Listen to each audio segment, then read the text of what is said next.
Teachers Day, and the theme is the teachers we need for the education we want. Just think about it. The teachers we need for the education we want. The global imperative to reverse the teacher shortage. We want to localize this. We want to put it in our own Ghanaian context. And we've got a conversation with the National Best Teacher for 2022, Stella Larbi.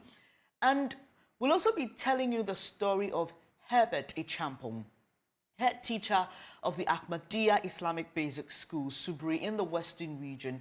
He has accepted his life in rural Ghana, but he's making a huge impact in that school, and we'll be sharing his story with you. We've also got Lauren Sapong, Deputy Registrar in charge of operations at the National Teaching Council, and Reverend Isaac Owusu, who is the NAT President. We've also got Bismarck Tay, Deputy Managing Editor at the Teacher Education Journal. And let me say a warm welcome to you, ladies and gentlemen.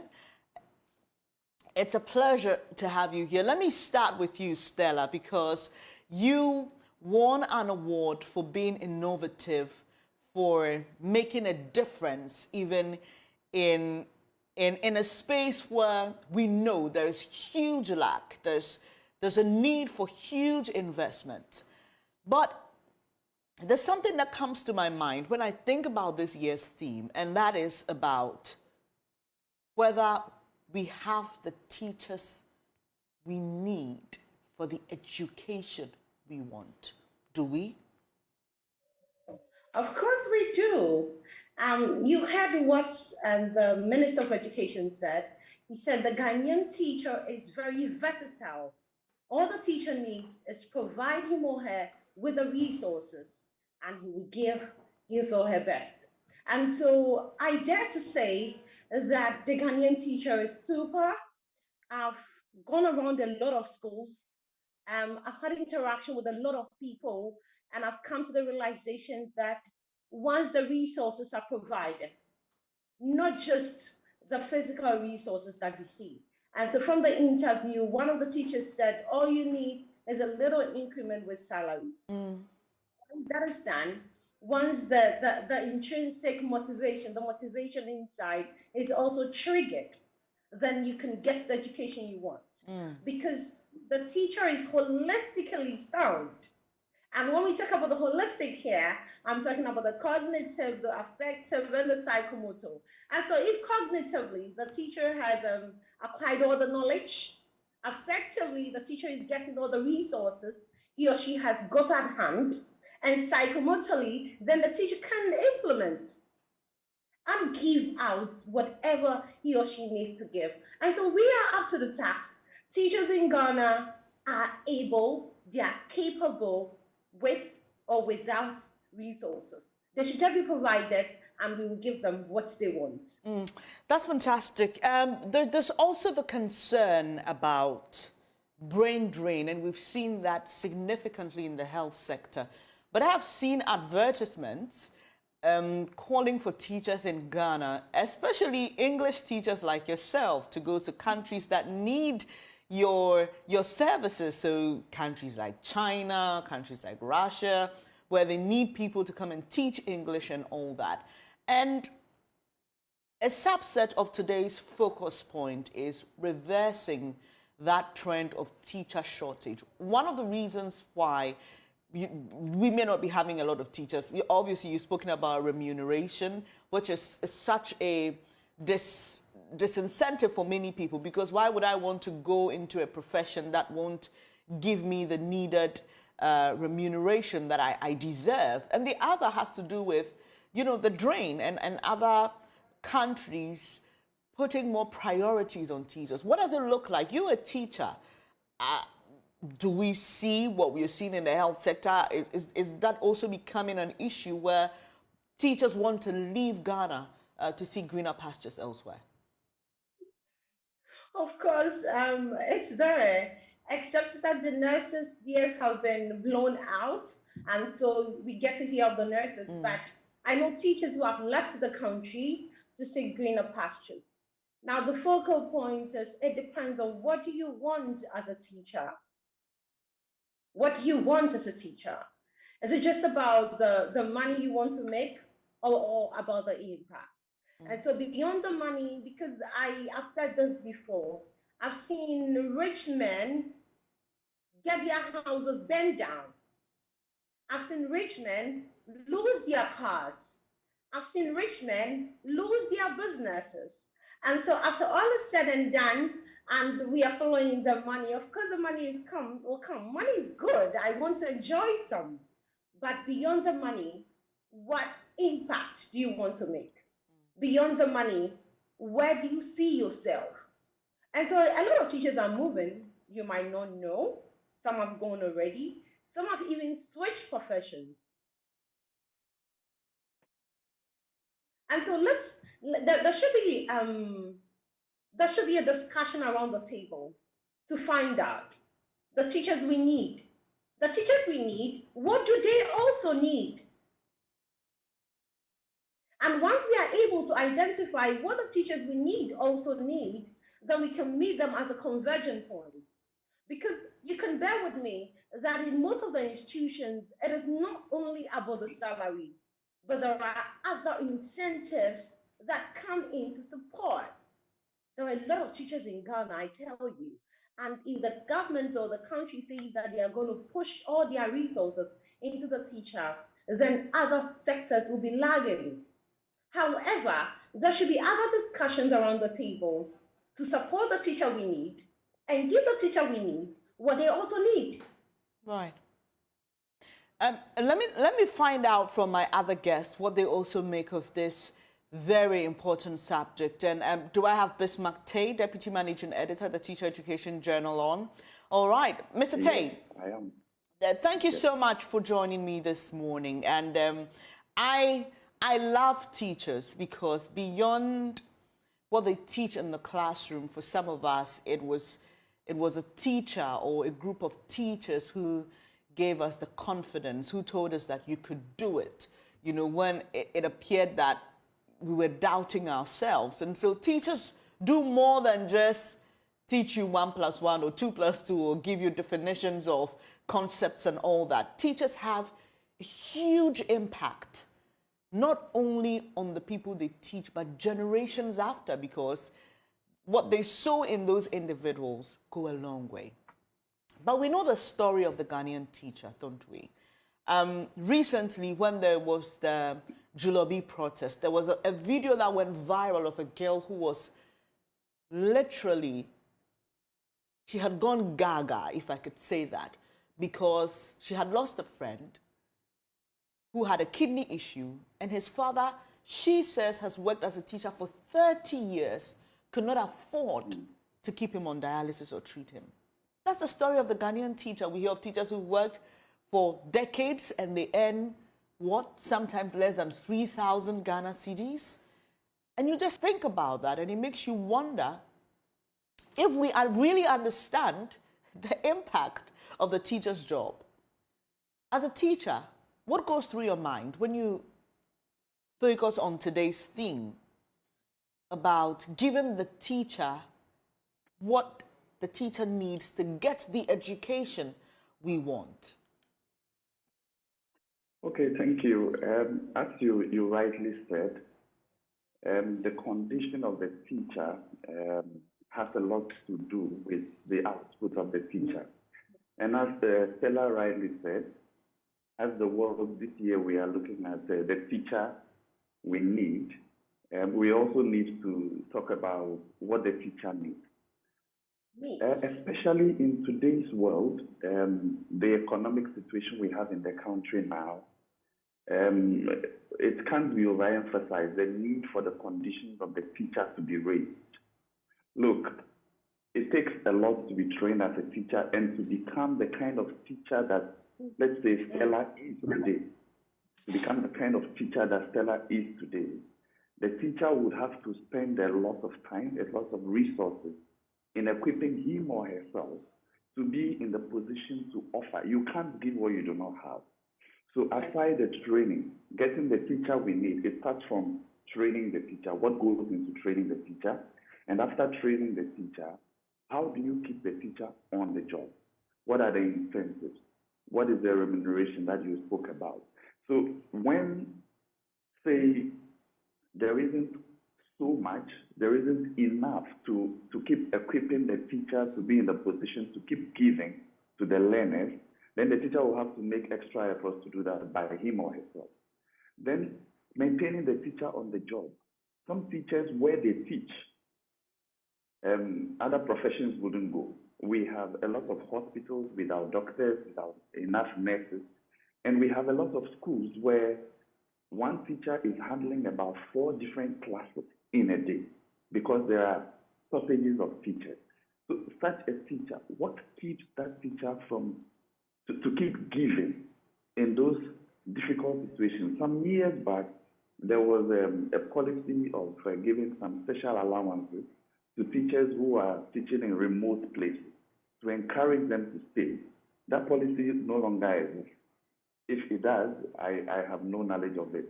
So we really have to look at how do we keep the teacher on the job. If you have passion, as Stella has, to teach, to impact, but then you are sick, your child is sick, your salary cannot take care of that child, cannot take care of you. You have needs.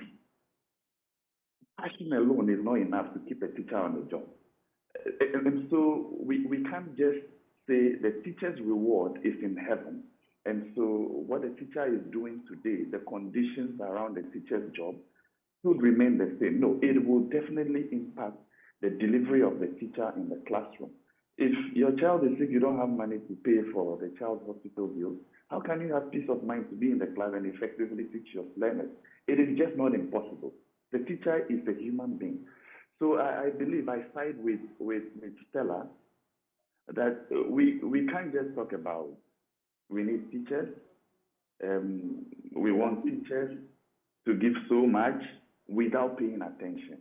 I believe strongly that the president will be in Sakradi today for the World Teachers Day. And as teachers, we are expecting some good news from him in terms of how to make the work more. The fact is, government cannot give the teacher all that the teacher wants. Mr. Tay, I was just about to ask that. Aren't you tired already of the promises? Don't you want to take this beyond government?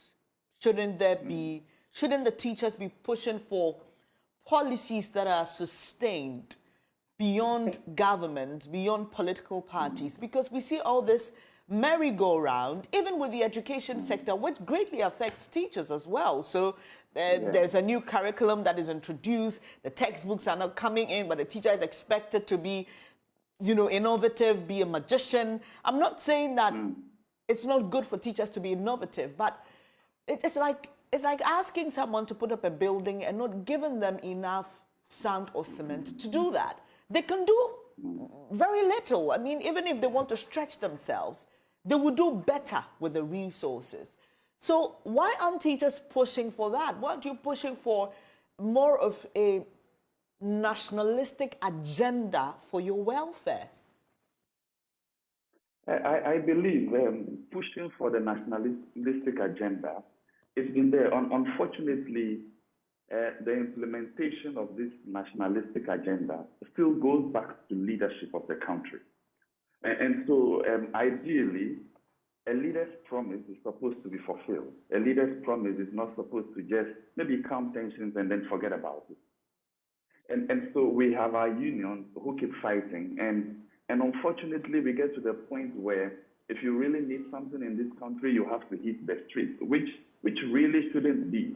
Because you rightly said that the teacher's role is not only about transmission of knowledge. The teacher is a role model. The teacher is a mentor. The teacher is an encourager. So when you look at all this, this is why some countries place a huge priority on teachers. And so they look at the whole picture of what a teacher stands for in the life of a young child. And when they put this priority on the teacher and provide these conditions, the policies, it attracts now our Ghanaian teachers to go to them. And so, yes, we have one of our teachers, the leader of the teacher union, who is also going to speak to this. The teacher in the classroom, their voices If we don't hit the street, our voices are heard through our leaders. And our leaders cannot implement national policies. It still comes back to our political leaders who have our mandate to see to our interests and then put in place the policies that safeguard the interests of teachers and then safeguard the future of education in the country. And so I don't want to go to the point where we say teachers will have to take things into our own hands and force things to happen. We respect teachers because of the role models we are. We respect due process. We've been following due process, but who knows? Who knows what will happen in the future? And so as we celebrate today, and I want to say Aiko to all the colleague teachers all over the country for the great job we are all doing despite the challenging times. We should keep doing. We'll keep doing our part. Leaders should also keep doing their part so that really the teachers we want, we can get them and then address the shortage of teachers across the country. I'll come back to you. Let me take the thought of Reverend Isaac Owusu, who is president of the Ghana National Association of Teachers. It's great to have you here, Rev, and congratulations to yourself and all the teachers in Ghana who make education what it is. But there's a big conversation about whether the teacher we have in Ghana will give us the education we need. What is the education we need? I believe it's world-class education. It's education that fits into the current world theme of STEM, of artificial intelligence, of innovation, of all these wonderful technological advancements. When you look at the teachers you have now, currently, are they equipped with all the necessary tools and resources, capacity that a 21st century teacher should have? Well, let me say a very good morning to you and your cherished viewers. And let me also add my voice to say a very big echo to teachers across the globe, especially teachers in Ghana. And let me admit that, yes, for teachers we have them, but the resources given to the teachers are woefully inadequate to meet the international best practices when it comes to the teaching profession. Most especially the teachers who are doing their work in the hard-to-reach or the remote areas. The resources given them are woefully inadequate. And so the teacher will have to always depend on the concept of improvisation to make use of the local materials that are readily available to the teacher to enable him or her to have a better content to give to his or her learners.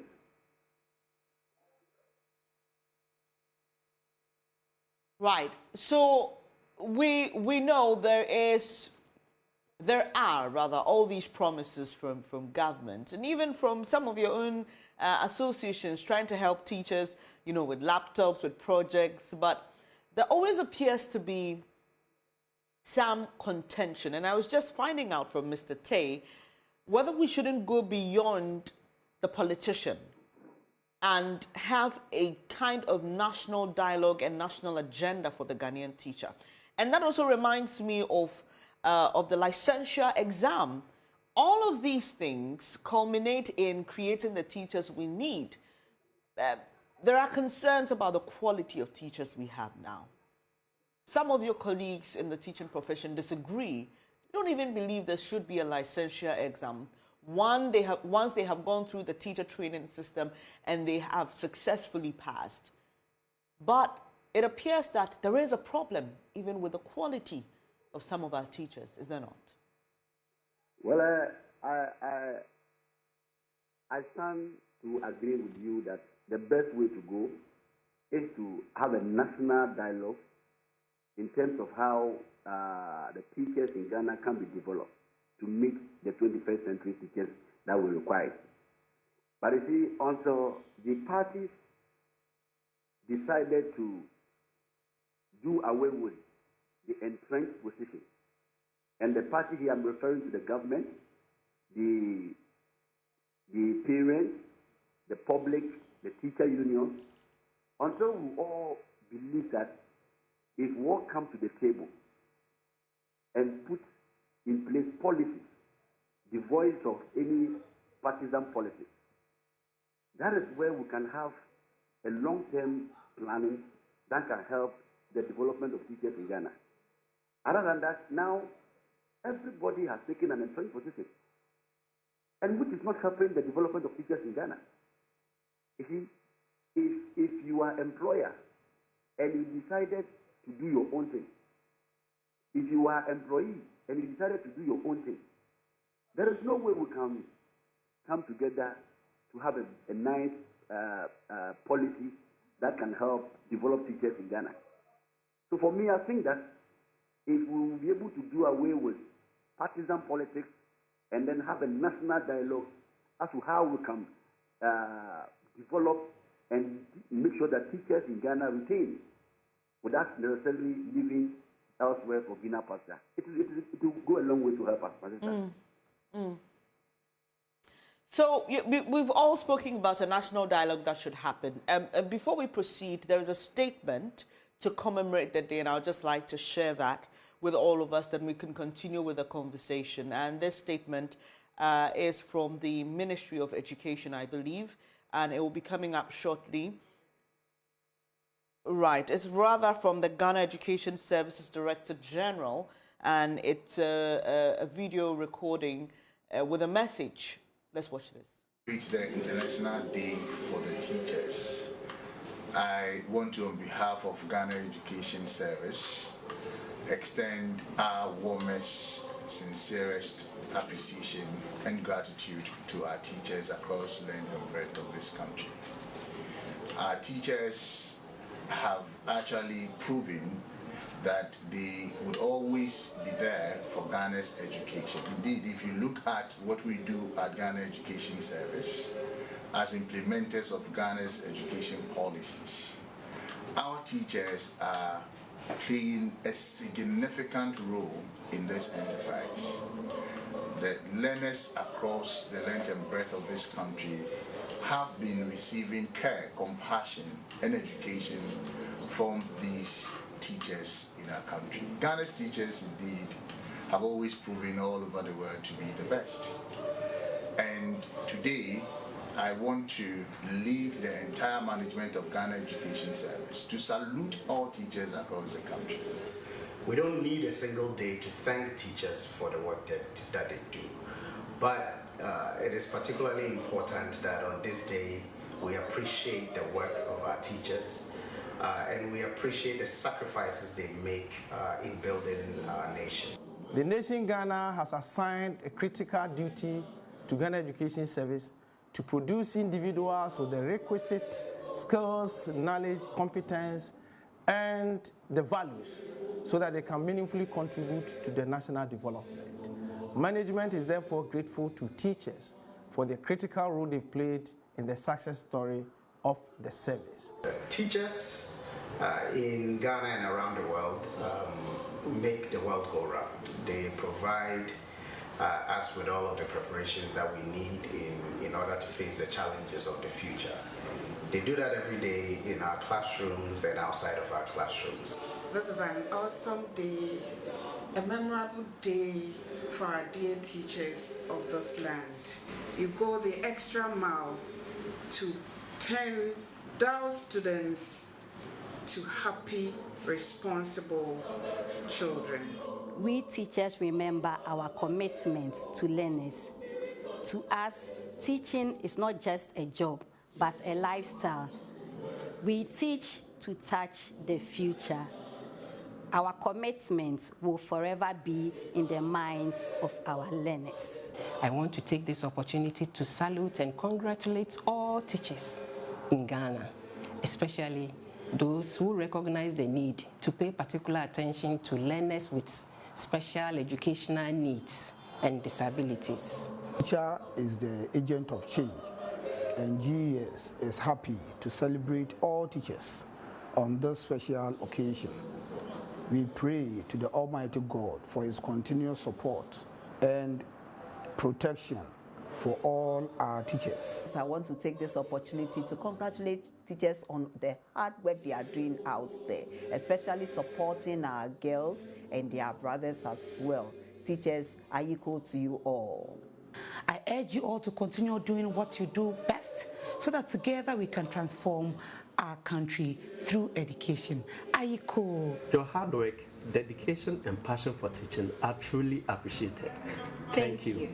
Ghana jukwinchuo ke nyechumi maune ejo nyechumi papa. Yema teacher for na ayiko muni ejumapa nyamisha. Egbani ejijogbe na mi pe sukuvio ba akpena mi awe wodo. Ayiko to all our gallant teachers for all that you do for this country. Indeed, all professions can boast, but the teacher taught them all. I wish you a happy World Teachers Day.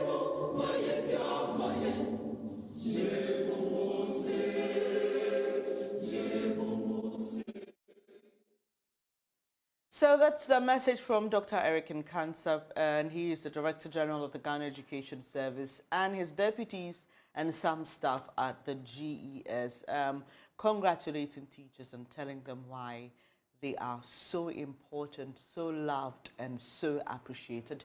We continue our conversation on the Ghanaian teacher, putting into perspective the theme of this year's World Teachers Day. And that theme is focusing on having the teacher we need for the education that we want. And also making sure that we reverse, and that's important, you know, reverse the teacher shortage. Let me start again with you this time. You won the award, Stella, and I remember speaking to you and you shared with me how you go over and beyond what is expected of you in order to help your students or your pupils not only study hard, but also love the concept of teaching and learning.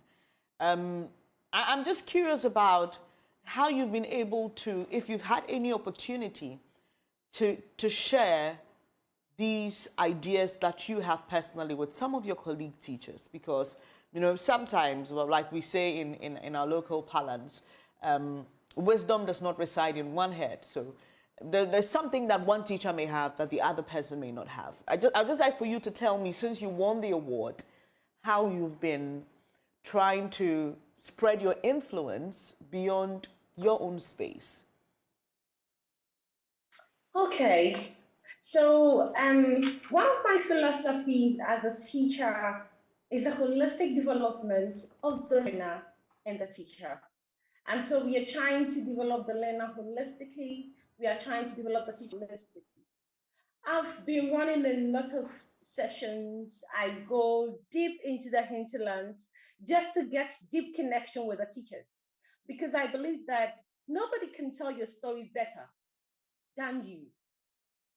If you, the teacher, you are able to put yourself out there for others to also listen, for others to also be inspired, then it goes a long way. And so for my quarters as the National Best Teacher or the Ghana's Most Outstanding Teacher, one of my initiatives, Applaud Teacher Award, I believe that sometimes we look beyond some of the minute things that can be done to make the teacher happy or project the teacher more.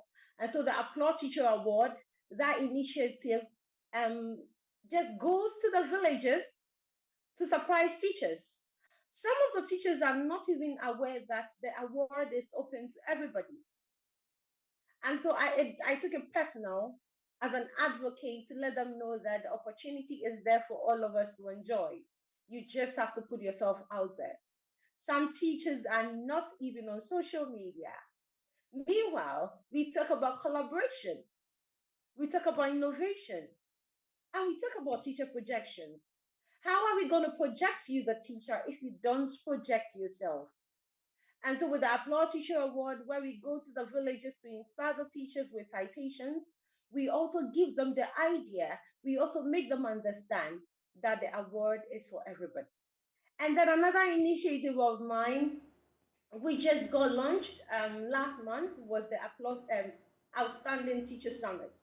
And so as the Outstanding Teacher of the Year, I felt that what legacy can I leave behind? Let's create a platform where we can celebrate the teacher beyond the award. Let's create a platform where we can bridge the gap between teachers and experts from other backgrounds. Let's create a platform where teachers can share their innovations.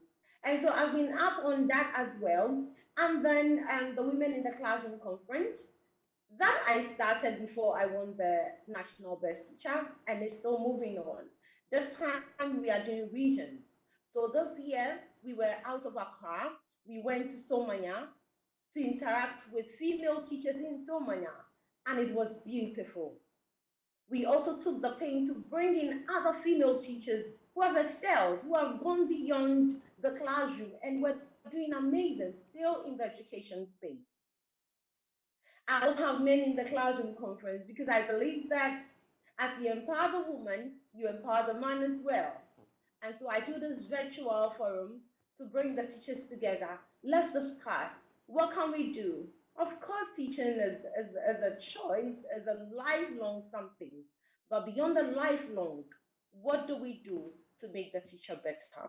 And so the Applaud Teacher Award is there. Women in the Classroom Conference is there. Outstanding Teacher Summit has come to stay. And then the Inspire Teacher. The Inspire Teacher is a tour. So that tour, we go around. Yesterday, for instance, I was at Aguna. In Aguna, I visited some schools. I visited Apim Enyim Basic. And when I got there, all the teachers were in school. When I got there, some teachers were in class teaching. When I got there, the welcome and the embrace I got from the teachers made me realize that there is more we can do to make the teacher better. We don't have to sit down. Some teachers are not even aware that the LinkedIn opportunity is there for them to also get there. So this is in Agona here. When I came to Takrady, I felt that the teachers should hear me. The teachers should listen to my story and be inspired to do more. And so this is what I've done, and I'm believing God that going forward, we can touch more lives, touch more teachers to also give their best. Right. It's very inspiring what you're doing. And I know that it's a lot of investment, but because you love what you do, you go all out to do that. Rev, the Ghana National Association of Teachers has a lot on its plate already. You hear from your teachers, especially those in rural Ghana. And we'll be showing a story shortly about one teacher who's making a difference and where he is. But for you, honestly, when you look at teachers in our urban areas and you look at teachers who have to stay in rural communities, how do you feel about that? Well, I think the story is very sad, especially teachers who are doing their work in the rural area. You see, as a nation, until we develop an intentional policy to give assurance to the teachers who are working in the rural area, we'll continue to have shortages of teachers at the rural area level. So it is very, very important for us as a nation to develop what we call intentional policy to protect and retain the teachers who plow their work at the rural areas. If you look at those working on the highland community, nobody will tell you that these teachers deserve more than what they are receiving now. So I believe that it isn't just occasion that we are celebrating, that we'll all be talking, and then after 5th October, we'll go and sleep. If we want to reverse the teacher shortages, it is the issue is not about teachers in the urban areas or the towns and cities. Where we have shortages, it is the remote areas where a teacher is handling about class 1 to GHS 3. You get 2 teachers handling the whole basic school in some of these rural areas. So until we have a deliberate policy to motivate and encourage us, since 2009, that in the collective agreement, the employer and the employees through their unions agree that every teacher who accepts working to these rural areas will be given 20% of their core salary. Manchester, from 2009 till date, we've not been able to honor this ninth agreement. So certainly no teacher will be willing to go to such areas where there are no social amenities.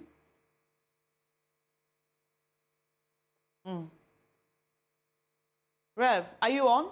Yes, I'm on. All right. And I'll be bringing in Mr. Lawrence Sapong shortly, but there's just another thing that I find quite worrying in my conversations with teachers, and that has to do with rest. That has to do with the burden and the load of work that they have. And that's obviously due to the numbers. We don't have enough teachers, especially in these rural areas where people don't want to go to. And there's so much stress. Quite recently, we've seen a disruption in the regular school calendar that we are used to. Teachers go on break, or schools go on break, sometimes 2 weeks, and they come back, especially during the summertime where you're expecting a longer vacation. What is happening? What is happening? Teachers complained during the gold and the green track system. They were tired emotionally, physically.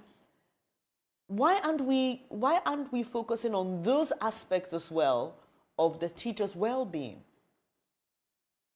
Yes, I think for the academic calendar, all the parties are aware of the challenges confronting the teachers as well as their students, most especially those at the secondary and technical level.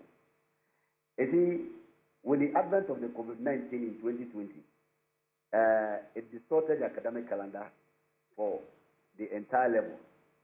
But now, thankfully, now that the COVID-19 is a bit down,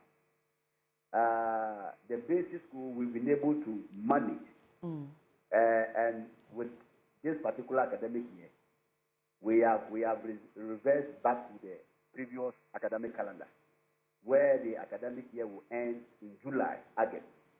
Then the new academic year will start in September.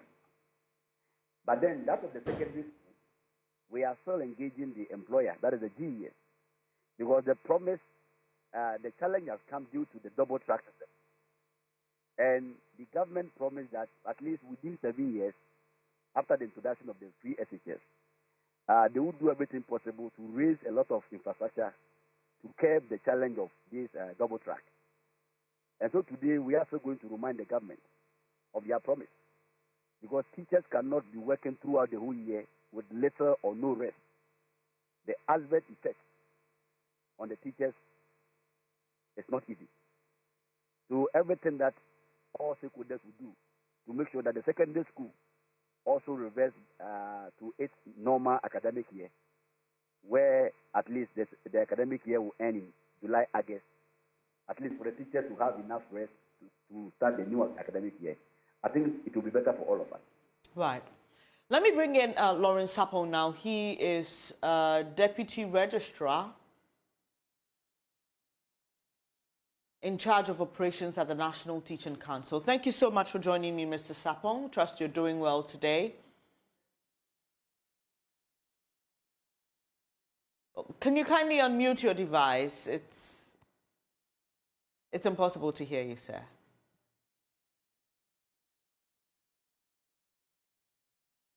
Right. If you can hear me, congratulations. We are celebrating teachers today. You are the Deputy Registrar in charge of operations at the National Teaching Council.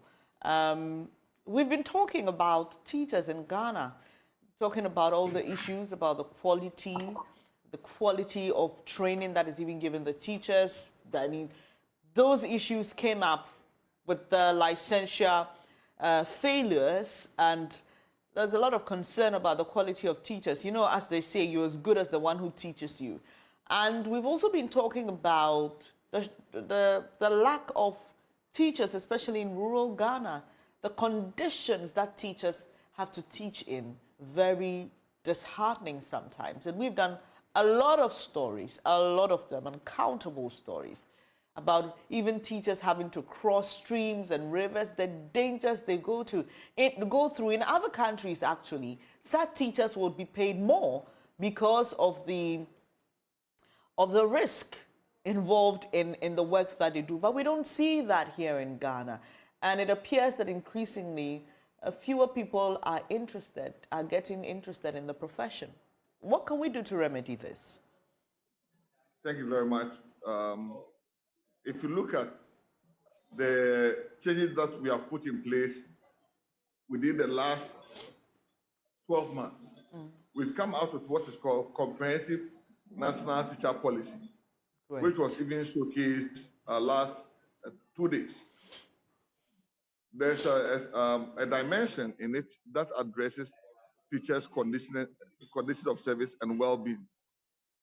When that document is fully enforced, the condition of teachers in the deprived or no-going areas will be improved, because there are a lot of packages in that document which are tabled before the employers of teachers and the ministry to see how best they can also support teachers who are willing to go to those deprived areas.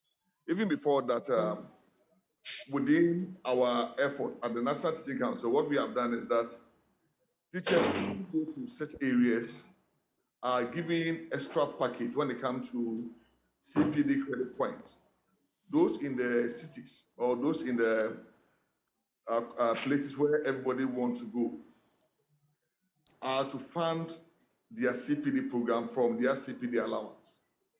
But 10% of such payments have been subsidized for teachers who go to deprived areas as a way of motivating them to also accept going to those areas. And even with the Ghana Teacher Prize, we are also much interested in identifying teachers who go to the deprived areas, the effort that they are putting there, to also recognize them during this teacher award system. So within the National Teaching Council's power, what we can do is what I've mentioned. Right. But it will take the employers and then the teacher union to also look at their collective bargaining agreement document to ensure that such recommendations have been enforced to also better the lives of the teachers who go to such areas. Thank you very much. This comprehensive plan you talk about, which authority or agency is responsible for implementing it when it's finally done and dusted? Yeah, you know, we have different education institutions in the country. Right. And each institution has a role to play in implementation of the document. Okay. So NTT have a role, the Ghana Education Service has a role, Ghana TVS Service has a role, NASIA, NACA, every agency, even the special education level, they all have a role to play to better the life of a teacher. And it has been spelled out in the Comprehensive National Teacher Policy. Thank you. Right. So I'm asking this because we want to know who to hold responsible when we're asking the question. So thank you for that clarification. And for the National Teaching Council, really, what is the appreciation of the time we really have realistically to make things better for the Ghanaian teacher? There are people who tell me teachers have been working for 2 decades and over, and they earn 3,000 cedis. In today's Ghana, that is almost close to nothing if you consider the responsibilities. And even sometimes these teachers have to pick monies from their own pockets and, you know, get teaching aid and all these kind of things. realistically, how long will it take us to change the narrative and reverse the trend? Thank you very much. As I mentioned, when it comes to the employment or employee-employer relationship, the NTC doesn't come in there. The welfare of the teacher, the remuneration, the salaries and other things is the responsibility of the employer of the teachers, which have been the teacher unions who are also fighting for the welfare of the teachers. What the National Teaching Council does is to ensure that teachers are well equipped. But that's also a challenge, isn't it? Because we know the teachers aren't well equipped. I mean, that's the truth.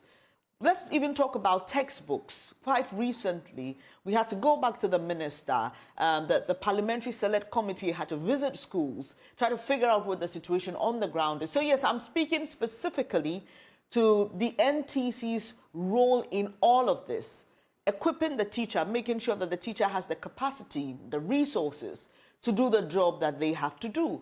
For you, how long do you think it would take us to change the narrative in that aspect? Myself, the evidence is already there for you to know that the narrative is changing. For instance, between February and June 13th, the UK government even certified 10,345 teachers in Ghana who they think that they meet international standards.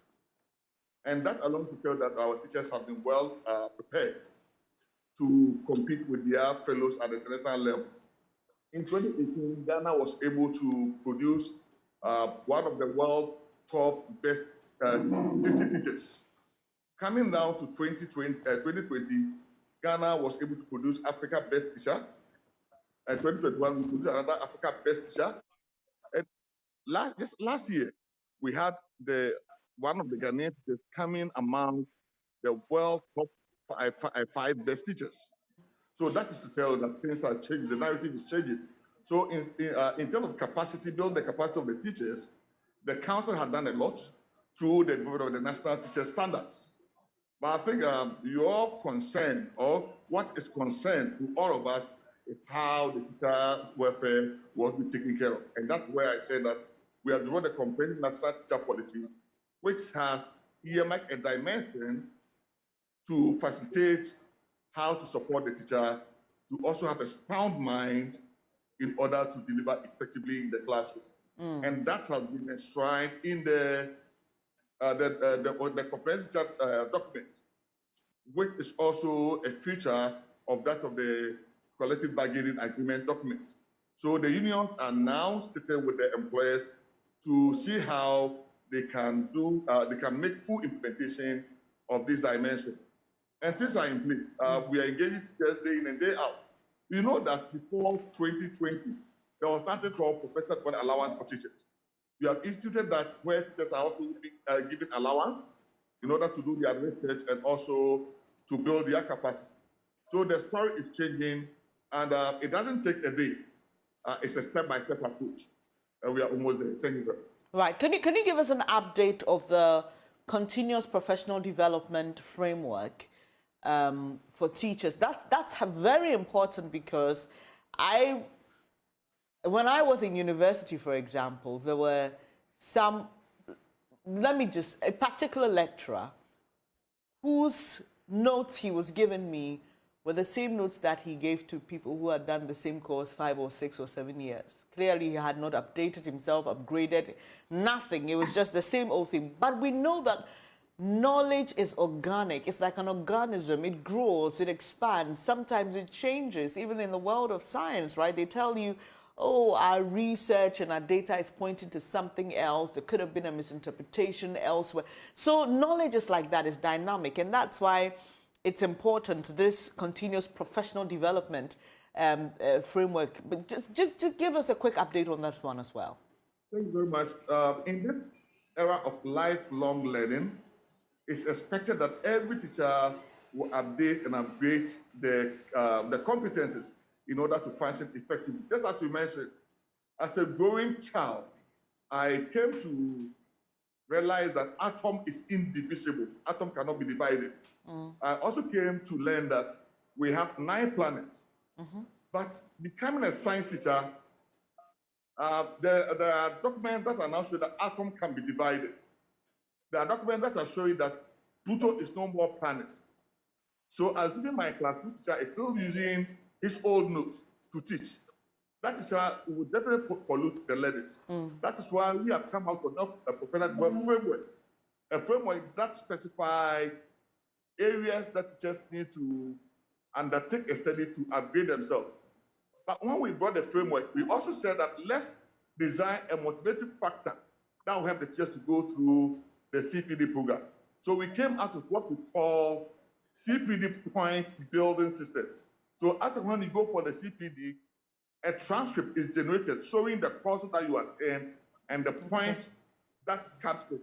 Right. So that in the near future, even when you want to go to university to pursue a course, they can use your CPD transcript to give you what is called micro credentials. But teachers were complaining that the point-based term looked cumbersome. So within the last 6 months, we've been engaging with the unions and we have revised it. So as it is now, every teacher will be having professional development in their school, which is called PLC, and that attracts 2 points. They will also have National CPD Day program, which will also attract 6 points. In addition to that, we have recommended CPD training. When a supervisor comes to interact with the teacher and identify a gap or area that need improvement, they will make a recommendation for the teacher to assess CPD that will help the teacher to build themselves. We also work with development partners to also provide customized CPD programs that will still help teachers to build their capacity. You know, on a whole, a teacher needs 20 CPD points to justify that that teacher is having a good professional standing. And this professional standing has been recognized internationally. So I have about 4 teachers who applied to pursue master's degree in UK and in the United States. And they were requested to produce their professional development transcript, which is currently available on the teacher's profile. So that's a short view that I can give about the professional development framework, which is in place. And I can tell you, Uganda, Zambia, Namibia, and South Africa have all come to Ghana to study this transformation, and they also implemented it in their country. That put Ghana at that level where other countries are now emulating what we are doing. And I think it's a good way to go. We're encouraging the teachers to all support us to achieve this course. Thank you very much. Thank you too. That's Lauren Sapong, Deputy Registrar in charge of operations at the National Teaching Council. But it's now time to hear more from the Council. You heard the Registrar of the National Teaching Council, and we're wrapping up our conversation as we celebrate teachers today. And we've been talking to teachers who do not only have the role to teach, but also have capacities to make decisions that impact other teachers. Reverend Isaac Owusu-Nat, President, you also heard just from the Registrar and other persons within the education space. Let me just wrap up the conversation with Bismarck Che and Stella. Stella, I mean, you have told us about the projects you've been embarking on since you won the National Best Teacher. But I'd just like to find out from you, and there's a question I posed earlier, but I also want to find out from you.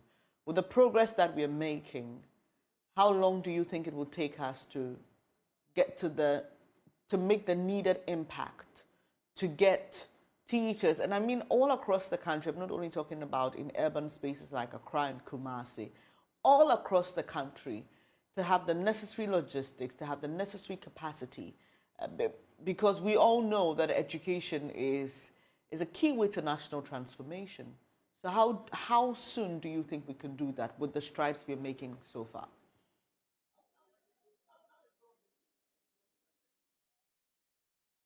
Hello, Stella, can you hear me? All right, too bad. But if Bismarck is on, Bismarck, you can answer that question for me while we wrap up the conversation. With a lot of commitment on those who are supposed to enforce, say, the comprehensive teacher policy that Mr. Sapon talked about, with commitment on all sides, I believe if we make it a priority, within 5 years, we should make great progress. And I'm serious about commitment, not that there is just a policy and we leave it to chance. That has always been the story, isn't it? Yes. 5th October, then we come back to talk about it, another 5th October, but a commitment where everybody, every stakeholder, every institution mentioned in the policy takes their job seriously. I believe in 5 years, we can get the teachers to be giving us what we want, whilst we are also providing them what they need to give us what we want. You are with the Teacher Education Journal, and I'm asking this because of the pushback we saw with the policy even to give teachers laptops to aid in their education. Has this been consultative enough? It hasn't. I wouldn't say it has. It hasn't. And that is one of the challenges. Sometimes the Ghanaian teacher is just surprised by some policies. You will say that the government institutions, there are leaders who say the teacher union, heads of the teacher union, are supposed to represent the teachers in discussions on policies. But the thing is, even our unions have questions to answer as to how consultative they have been, and then as well as government and the employer. So say even the issue about textbooks, where teachers were not provided with textbooks. Okay, in the interim, what should be done? The academic calendar needs to be restructured to come back. What was the input of the teacher in the classroom? You see, sometimes what is happening on the ground is different from the knowledge we have of what is happening from the office. So you can be in the office and think that this is how things are going, but on the ground, it's different. So consultation is key, where our policymakers should go down to the teacher in the classroom and find out what is there that you need. And then the teacher brings this up, then that informs good decisions. But without it, just like the laptop issue, there are some teachers who are still yet to get their laptop as we speak today. That's problematic, but we hope the story will change. Thank you so much, Bismarck Tay, for joining me this morning, and congratulations once again. I hope that there's a special feature in the next Teacher Education Journal for teachers who are doing wonderful things to encourage others, even as we celebrate you today. That was Bismarck Tay, Deputy Managing Editor at the Teacher Education Journal. Well, while we talk about teachers making a difference, let me bring you the story of Herbert Echampan. He is head teacher of the Ahmadiyya Islamic Basic School, Subri, in the Western region. Here's what he's done. Unlike many people, he decided to accept his fate, stay in the rural area, and not just do that, but make huge impact in that school. Watch this. I've been teaching for the past 11 years. I was posted to Atobiase on September 2012. That's when I started teaching. So, what got you to decide that you wanted to become a teacher? I didn't decide to become a teacher. I think I have been following my grandmom for my entire life, when she used to be a teacher at Ghana Armed Forces.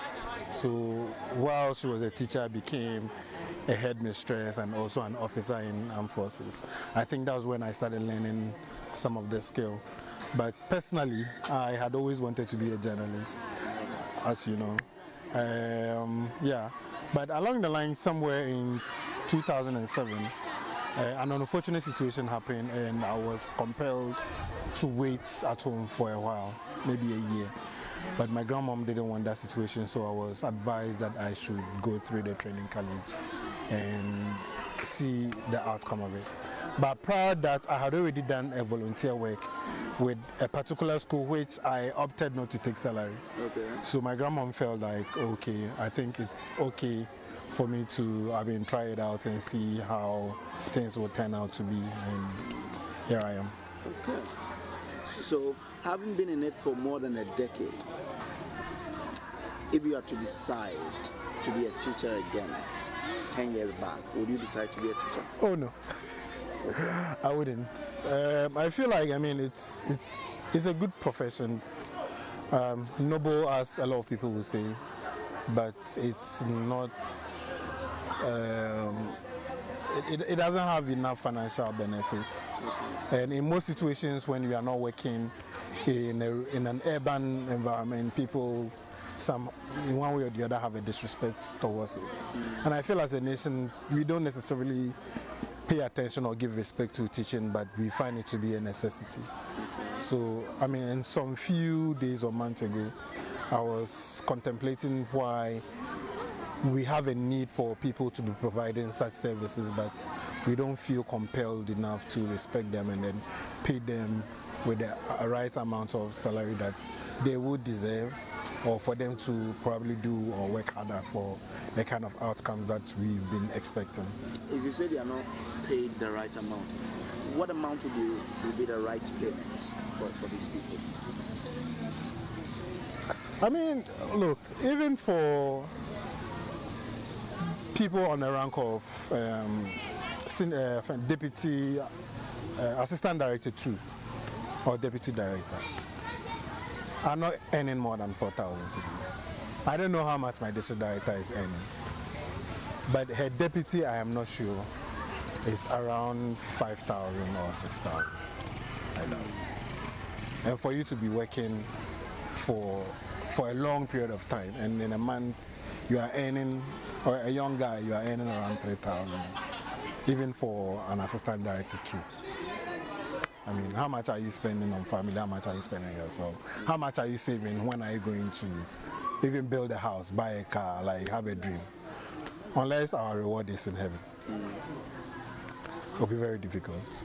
And I feel, yeah, the single spine salary structure was a good initiative, but at the end of the day, I think as human beings would always be demanding more based on the economic situation that are available.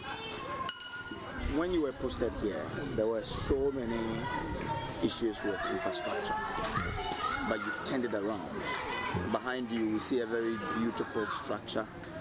We've seen the washroom that has also been built for the school. Yes. How did you do it? Someone who didn't want to become a teacher, but you became. How do you do it to do this? Yeah, I think, I mean, the first thing for me is being a volunteer and my willing and my passion to help others and mostly the less privileged. So when I was in secondary school, I was introduced to Curious Minds. And Curious Minds as a platform would make you as a young person be willing to explore, learn more about human rights and a whole lot of issues. And as part of Curious Minds, one other thing that we did as part of the project, which was initiated by Amos Kachipo and Felix, was the Curious Minds Basic School Development Project, whereby I think the first project we started at Sankwar, if my memory serves me right. So at Sankwar, we were able to teach kids without necessarily being connected to them. So for my entire career, for the past 10 years, I've always felt like there's a need for a school to be properly managed, if not necessarily as an NGO, but as a social enterprise. So my passion as a volunteer working with Curious Minds, also working with Ghana Think Foundation, where young people are being encouraged to learn, explore, be willing to go through mentorship and capacity building, and doing the exception or things that are beyond what the ordinary is what is making me still feel like I need to be here and be able to make the impact that I'm making. Yeah. So when you were brought to this school some 7 years ago, and you saw the children studying under a shed, how did that make you feel? I wasn't surprised because, well, there are other communities which were worse. Others even didn't have the shed. But I felt like, even with the JHS block that I was managing then, I wasn't happy about how the structure was because it was a mud. The structure that you see there is actually a mud, not a cement facility. But the lower primary shed, it was an eyesore. Most of the times when it rains, classes have to stop. And in this environment, it rains a lot. You get it. So, I mean, then I wasn't the head, but with conversations with the head teacher and then PT, SMC, and some of the community leadership, we had the intention of trying to fix that challenge. But in the past, I've also seen letters where previous community leaders made an attempt to resolve that issue, but it wasn't forthcoming. So I think that with the help of the mining community and some of the friends that I was able to make, we're able to step in and then see the necessity, especially the chief in Subri. Okay. I always had to visit him to discuss these matters with him to see how best we'll be able to resolve that. We have had support from NADBO, Wasa East, to reconstruct a new pavilion. Okay. And whilst doing that, we were able to get the support to get the 5 classroom block from Abosu Goldfields Daman. So, yeah. How does that make you feel, as young as you are, seeing the sort of impact that you've made and you're still making in the school? I'm happy for the kids because some of us, well, I attended services, Ghana Armed Forces School. So Intercredi, NAVWES, services, even started from Air Force Complex. I mean, our environment was a bit okay as compared to the Chapel Hills and Ridge and Co. But I mean, I had the privilege of being in such an environment, even though there were other armed forces schools that we as services felt like we were a bit more privileged than them. So for me, I think it was okay. But I was happy for the kids because for us, myself and my staff were willing to do more. Yeah, so I mean, I wouldn't say I've done so much or I wouldn't say I'm happy, but for me to be happy, I'm happy for them and then for the opportunities that they are getting. That's what I'm happy for, because in the future I would want to see them leave this environment and be happy and proud of the school that they attended as a basic school. And that is where personally my joy and my satisfaction would come from, basically. How do you think your approach to the teaching profession has impacted in how or what you've done, what you've been able to do here? My mindset, most especially as a head teacher, is to adopt a strategy of managing a school as an NGO, a social enterprise. Because we even hardly get financial support. If I quite remember, some of our capitation grant that used to come through the school was 140 cedis. 140 cedis? Yes, 140 cedis. And even with that, you need to prepare school performance improvement plan by going to print copies and blah, blah, move it to the district office for authorization, etc. before you'll be able to cash that. So it was very difficult. So if not for the fact that we had that enterprise or that NGO strategy, things would have been a bit more difficult.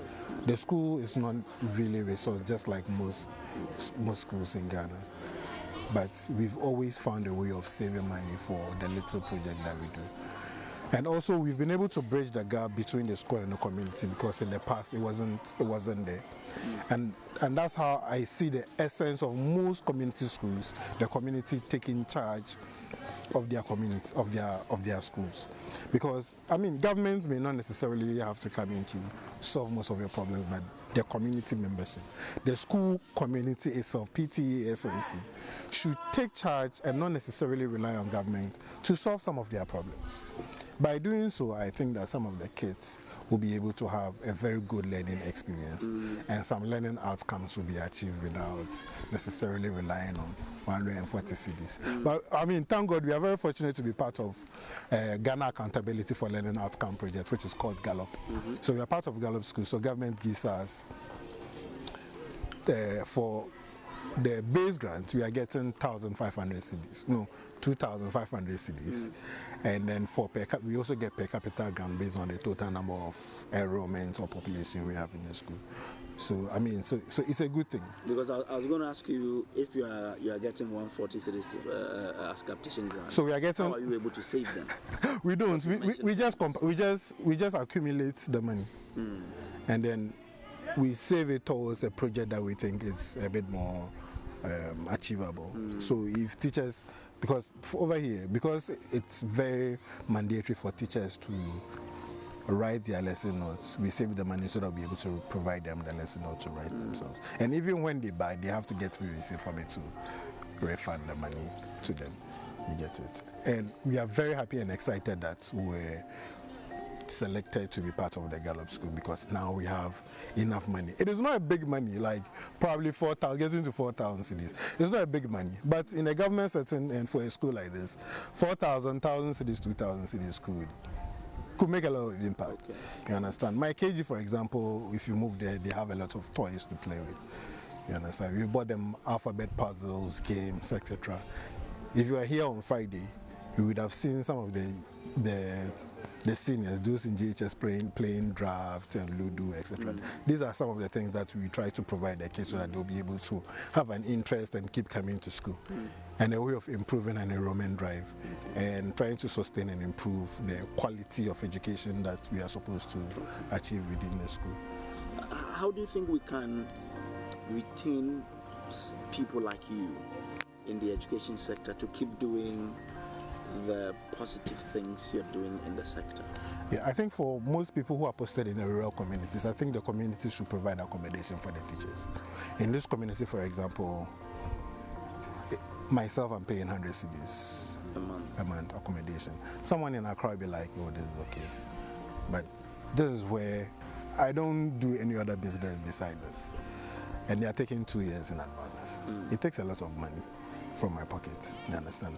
The others who are even looking out for a much more better, safer kind of facility are paying as much as 200 cedis, which is quite costly.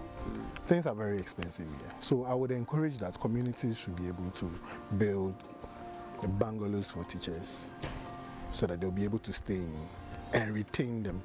Because the more teachers are retained in such communities, or people of my sort and caliber, the more some of these burdens are off, the more we'll be willing to stay and do more. I think government should also have a lot of training workshop courses for head teachers or teachers so that they'll be able to be trained to manage school properly and not mismanage them.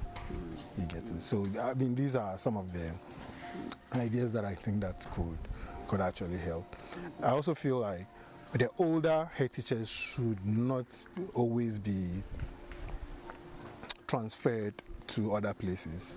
The more we are able to keep some of the older folks around, I'm not those who are on pension, but in an environment where in a circuit or a district where there are a lot of experience or old teachers, they'll be able to have an impact on the younger ones to uphold the code and ethics of their profession. You get this? And I feel like as a teacher or as a head teacher, whoever that trains you as your head has a very huge impact in a profession or your career. So it's heartbreaking that you say you want to leave the sector. I would want to. What will make you stay?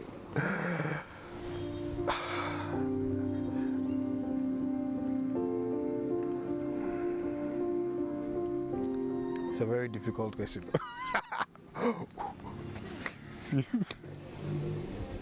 What will make me stay? You know, teaching has always been a profession where we classify as a stepping stone, right? So anytime anybody has a different opportunity where conditions of service is apt, salary is good, we will all leave. Likewise myself. Personally, I am still in it because I still have the passion or the interest. I've been telling my district director and some of my officers I would want to be on transfer or I want to leave. At times I even tell them I want to quit. Most times I even tell them I think my job is done. I should be demoted as a head or I should be transferred to somewhere else. My services will be needed. Because ideally, this work is a headache. I would stay if condition of service is improved. 21st century, we are still teaching kids without resources. No textbooks. Governments have started providing textbooks, but it's still not adequate enough. Sometimes the textbooks are provided based on the previous year's data, enrollment data.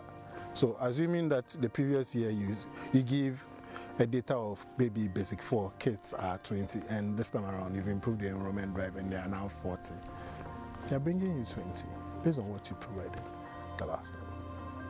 They have done well by providing, and that's why I said initially that parents should be able to step in and take accountability of their schools to make the work a bit more easier. In environments like this, I do not think that the parents can fully grasp the concept of education, but they should be well sensitized to understand the role that they need to play so that teachers will not suffer.